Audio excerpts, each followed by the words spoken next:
आपको एक अच्छा जीवन साथी मिल गया, खुदा की मेहरबानी है। सब कुछ ठीक चल रहा है, घर बार पैसा बिजनेस सब खुदा की मेहरबानी है। तो फिर वो लोग जो दिन भर मस्जिद में मंदिर में अपनी टोटल जिंदगी इबादत में भक्ति में गुजारते हैं, उनके साथ ही सबसे ज्यादा परेशानियां क्यों आती हैं? गरीबी की, फिटकार की, मार की, स्ट्रगल की।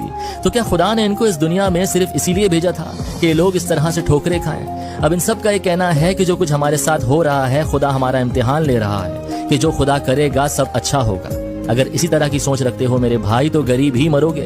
अब एक छोटी सी बात को समझो, कभी जो आर्मी में भर्ती होते हैं उनको देखा है? क्या वो खुदा की मेहरबानी से भर्ती होते हैं, या उनका एक क्राइटेरिया होता है जिसमें आपकी हाइट, आपका वेट, आपका चेस्ट उतना होना चाहिए जितना वो डिमांड करते हैं या जितनी उनकी रिक्वायरमेंट्स होती है? मेरे दोस्त, इस दुनिया से बाहर निकलो जो तुमने दुनिया बना कर रखी है। खुदा भगवान तुम्हें टेस्ट नहीं कर रहे। कुछ ऐसी चीजें हैं जो तुम में कमी है, जो तुम एक्सेप्ट नहीं कर रहे हो। वो कुछ भी हो सकती है, तुम्हारी पर्सनैलिटी, तुम्हारे कम्युनिकेशन स्किल्स, तुम्हारे रहन। एक हस्बैंड ने अपनी वाइफ को कुछ इस तरह आजमाया। काफी दिन से एक हस्बैंड को अपनी वाइफ पे शक था कि मेरे पास सिर्फ मेरे पैसों की वजह से टिकी हुई है। तो उसने अपने सारे दोस्तों को बोला कि 1 महीने के लिए मुझसे दूर हो जाओ, ना कोई मुझसे मिलना और ना ही कोई मुझे कॉल करना। और आहिस्ता आहिस्ता घर के खर्चे में भी अपना हाथ हल्का कर लिया।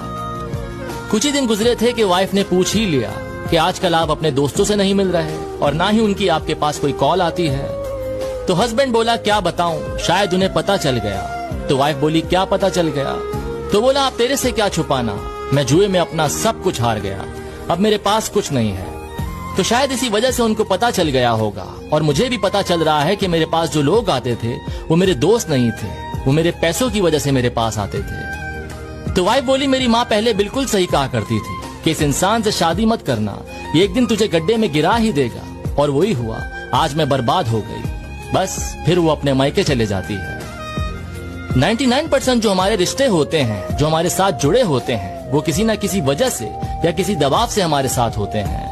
अगर सही रिश्ता समझना है तो रिश्ता ऐसा होता है कि जिसके साथ आपका रिश्ता है वो आपके पास बैठा है, इतना ही बहुत है। आपके दिल को सुकून होता है, आपके दिल को पूरा यकीन होता है कि मेरा कोई अपना मेरे अपने पास बैठा है।